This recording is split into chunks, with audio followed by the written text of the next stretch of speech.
आज बात करते हैं छठ पर्व की, जो कि बहुत ही धूमधाम से हमारे उत्तर प्रदेश में, बिहार में मनाया जाता है।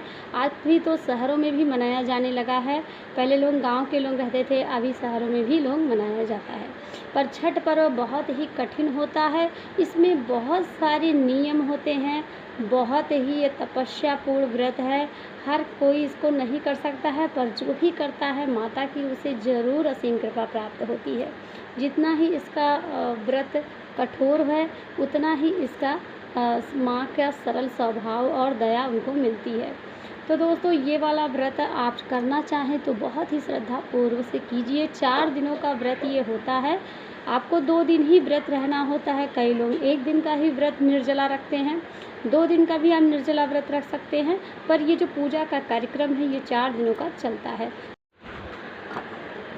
दोस्तों, चलिए बात करते हैं कि अगर आप छठ पर्व यानी छठ मैया का व्रत नहीं रहती हैं, तो आप छठ पर्व में माता रानी छठी मैया की कृपा कैसे प्राप्त करें। अगर छठ वाले दिन या 1 दिन पहले आपके पीरियड्स आ गए हैं, तो आप छठ घाट पे कैसे जाएं।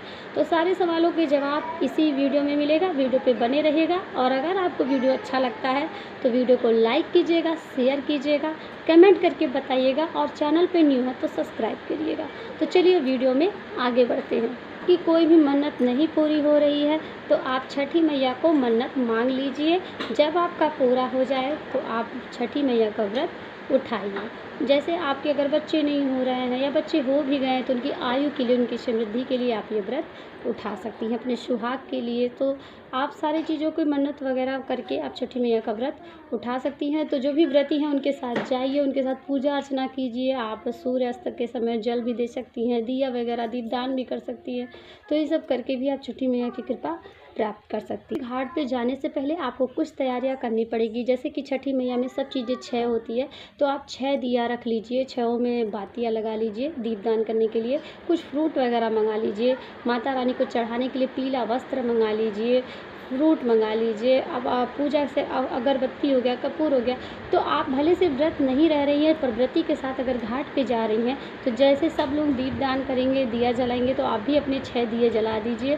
फ्रूट वगैरह चढ़ा दीजिए, पीले वस्त्र चढ़ा दीजिए, जैसे कि पीली साड़ी वगैरह हो गया, पीला या चुन्नी ही माता जी को चढ़ा दीजिए, कुछ भी चढ़ा दीजिए। और वहीं घाट पे चढ़ाकर आप छोड़ दीजिए, उसको लाना नहीं है, आप छोड़ दीजिए। जो व्रती है अपने झाबा में जब से सारा फल रखेगी, आपका भी रखेगी, और जब प्रसाद वितरण करेगी तो आपकी भी चढ़ाई हुई चीज़ें सब में वितरण होगा, तो आपको भी पूरा पुण्य मिलेगा। तो इस तरह से आप छठी मैया का कर सकते हैं। छठी मैया के व्रत वाले दिन अगर आप व्रत नहीं भी रह रही हैं, तब भी उस दिन आपको नॉनवेज नहीं खाना है कि आप मैं व्रत नहीं हूँ तो मैं कुछ भी खाऊँ, क्या करना, ऐसा नहीं है। उस दिन छठी मैया का दिन है, तो इस बात का ध्यान रखिए कि आपको नॉनवेज नहीं खाना है।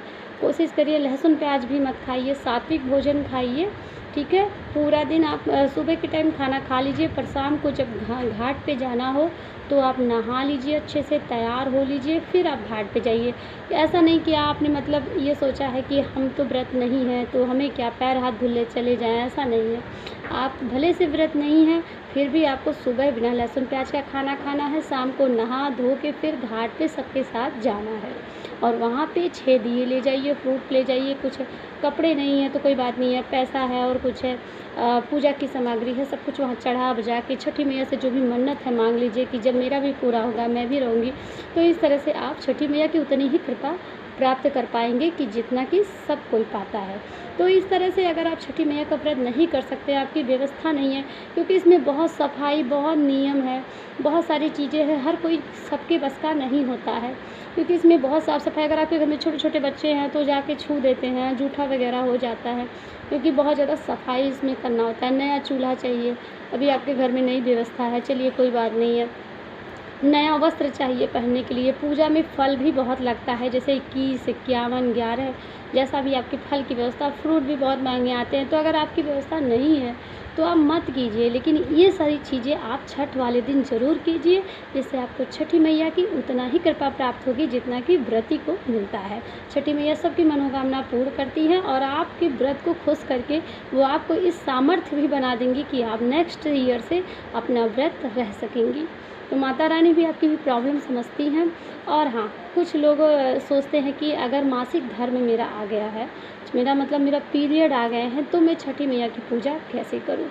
जो लोग छठी मैया का व्रत है, तो वो लोग तो अभी व्रत तो रहेंगे, जो नियम है वो भी करेंगे, नहाए खाए भी करेंगे और अपने बेटे से, पति से सूर्य जी को जल दिलवा सकती हैं, उनसे दीप जलवा सकती हैं। बाकी वो घाट पे जाएंगी, हाँ थोड़ा साइड में बैठी रहेंगी, बाकी सारी काम उनको करनी है। बस सूर्य भगवान को जल नहीं देना है तो उनके पति दे सकते हैं, उनका बेटा दे सकता है, जिसके लिए मन्नत, अगर संतान के लिए मन्नत मांगी है पूरा हो गया तो संतान से जल दिला सकती है, अपनी सासू माँ से दिला सकती हैं। तो इस तरह से वो भी अपना कर सकती हैं। जो व्रत नहीं है वो भी घाट पे जा सकता है, पर जो व्रत है छठी मैया का, उनको प्लीज़ आप छूइएगा मत, उनसे दूर रहिए, क्योंकि उन्होंने व्रत किया है, बहुत श्रद्धा और सफाई से किया है। तो अगर आपके मासिक धर्म है तो आप घाट पे जाइए, जो भी पूजा के सामान है आप अपने घर से उनको उनके घर भिजवा दीजिए कि ये मेरा है, आप मेरे नाम से इसको चढ़ा दीजिए, पर आप उनको छूइएगा मत। आप दूर घाट से प्रणाम कर सकते हैं, नमस्कार कर सकते हैं, अपनी मन्नत भी मन ही मन मांग सकते हैं। अगर आपके साथ विपत्ति है तो आप उनसे भी जल दिला सकते हैं, दीप जलवा सकते हैं, फ्रूट वगैरह चढ़वा सकते हैं, तो भी आप ये पूजा कर सकती हैं। छठी मैया सबकी प्रॉब्लम जानती हैं, सबका सलूशन है। मैया का लुक देख लीजिए, आपको इसी तरह का लुक छठ वाले दिन करना है। आपको पीली साड़ी पहननी है, नाक से लेके यहाँ तक पीला सिंदूर लगाना है, सिंघोरा का सिंदूर लगाना है, ठीक है। 2 बातें हो गई। अगर लड़कियां जा रही हैं तो सिंदूर तो नहीं, पर पीला कपड़ा पहन के ज़रूर घाट पे जाइए। उनको भी उनकी मन्नत की सारी चीज़ें पूरी होती है, जैसे कि उनका शादी विवाह हो जाता है।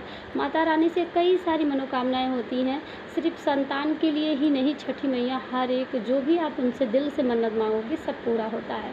तो अगर लड़कियां भी जाती हैं तो उनको भी पीला कपड़ा पहनना चाहिए, एंड अगर औरतें जा रही हैं तो उनको पीला साड़ी पहनना चाहिए, नाक से यहाँ तक सिंदूर लगाना चाहिए। कोशिश करना चाहिए कि श्रृंगार की सारी चीज़ें हम पहनें, क्योंकि कोई भी व्रत पूजा में आपका 16 श्रृंगार बहुत मायने रखता है, बहुत ज़्यादा प्रभावित करता है, ठीक है।